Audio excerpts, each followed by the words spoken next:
का मामला दर्ज हो चुका है। ईडी ने केस दर्ज कर लिया है। 2 नवंबर को नोएडा में केस दर्ज के आधार पर एफआईआर हुई है। वही एल्विश यादव से जल्द पूछताछ करेगी।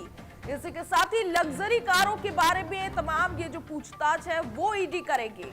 इस वक्त की बड़ी खबर इंडिया सुपरफास्ट आपको बता रहा है, एल्विश यादव से जुड़ी हुई यूट्यूबर एल्विश यादव पर ईडी का शिकंजा कसा गया है। एल्विश के खिलाफ मनी लॉन्ड्रिंग का मामला दर्ज हुआ है। वही ईडी ने ये केस दर्ज कर लिया है। 2 नवंबर को नोएडा में ये केस दर्ज हुआ है और एफआईआर हुई है। एल्विश यादव से जल्द ही ईडी पूछताछ करेगी। लग्जरी कारों के बारे में ये तमाम पूछताछ होगी। वही इंडिया सुपरफास्ट आपको इस वक्त की सबसे बड़ी खबर बता रहा है, एल्विश यादव से जुड़ी हुई, जहां पर एल्विश यादव के खिलाफ मनी लॉन्ड्रिंग मामले में ईडी का शिकंजा कसा गया है। जहां मनी लॉन्ड्रिंग मामले में एल्विश यादव के ऊपर केस दर्ज हुआ है और ईडी ने ये केस दर्ज किया है। 2 नवंबर को नोएडा में ये केस दर्ज किया गया है और इसके आधार पर ही ईडी जो है वो तमाम पूछताछ करेगी।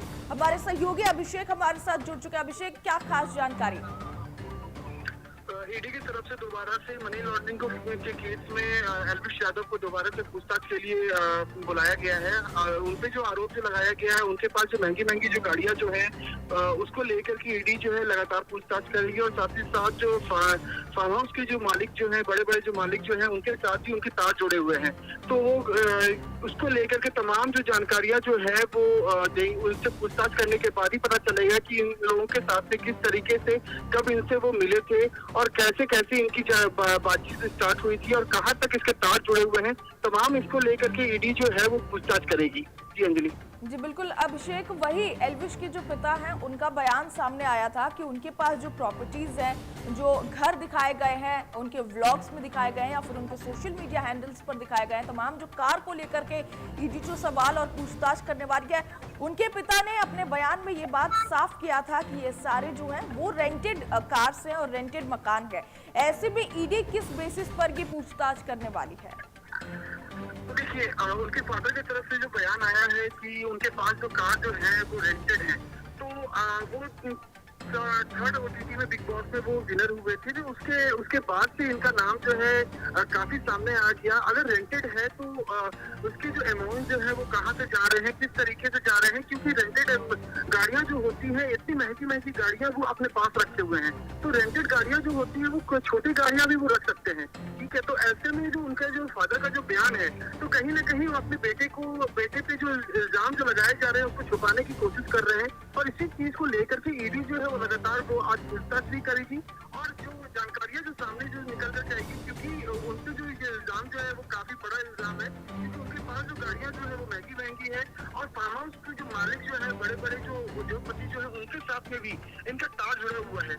तो ऐसे में जो उनपे इल्जाम है वो कहीं ना कहीं ये साबित कर रहा है कि हो सकता है कि इनके तार आगे भी किसी से जुड़े से भी जुड़े हैं। तो वो तमाम चीजों को लेकर के इसको ईडी जो है वो पूछताछ करेगी। बिल्कुल अभिषेक, क्या इस मामले में इससे पहले भी जो स्नेक वेनम केस था उस मामले में एल्विश यादव का नाम सामने आया, उनकी गिरफ्तारी भी हुई और बेल के आधार पर वह भी बाहर भी है।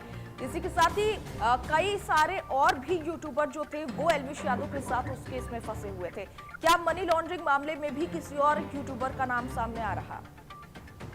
मनी लॉन्ड्रिंग मामले में जो स्टार्टिंग में जब इनको अरेस्ट किया गया था, तो उसके बाद 2 बार उनको 50,000 रुपए के मुचलके पे उनको जमानत मिली थी। उसके बाद दोबारा से उनसे ईडी के द्वारा उनसे केस दायर किया गया है, कोर्ट में दायर किया गया है। तो ऐसे में जो और भी जितने भी यूट्यूबर्स हैं, क्योंकि यूट्यूबर्स काफी ज्यादा एक्टिव मोड में है अभी, और आपने देखा ही होगा सोशल मीडिया पे यूट्यूबर्स जो होते हैं वो काफी एक्टिव मोड में रहते हैं। तो ऐसे में काफी और भी जितने भी यूट्यूबर्स हैं, हो सकता है कि उनके साथ ही पूछताछ की जाए, क्योंकि एल्विश यादव जो है उनके साथ में भी काफी ऐसे यूट्यूबर हैं जो कि कनेक्टेड हैं। तो हो सकता है कि उनके साथ में भी ईडी जो है उनको भी बुला करके पूछताछ करे। अब आज पूछताछ के बाद ही पता चलेगा कि वो किनका नाम लेते हैं और जो उनपे जो इल्जाम लगाए गए हैं कार को लेकर के, फार्म हाउस को लेकर के, जो उनके साथ में तार से जुड़े हुए हैं, तो हो सकता है कि उनके साथ भी ईडी पूछताछ करे, उनको भी सम्मन भेजे और कोर्ट में याचिका दायर करे। जी बिल्कुल अभिषेक, वही मनी लॉन्ड्रिंग मामले में अब एक बार फिर से एल्विश यादव फंस चुके हैं। ईडी ने मुकदमा भी दर्ज कर लिया है। ऐसे में अब आगे क्या कुछ हो सकता है?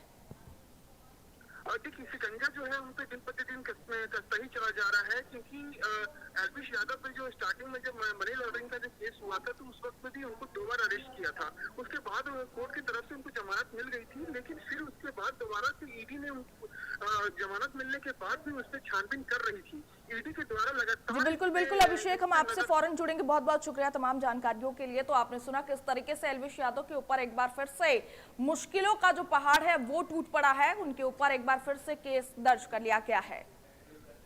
भाई आपको बता दें कि एलविश यादव एक बार फिर से सवालों के घेरे में आ चुके हैं। ईडी ने मुकदमा दर्ज कर लिया है। मनी लॉन्ड्रिंग मामले में एलविश यादव फंसते हुए नजर आ रहे हैं। 2 नवंबर को नोएडा में ये केस दर्ज किया गया और इसी के आधार पर एफआईआर भी हुई है। एलविश यादव से जल्द ही ईडी पूछताछ करेगी।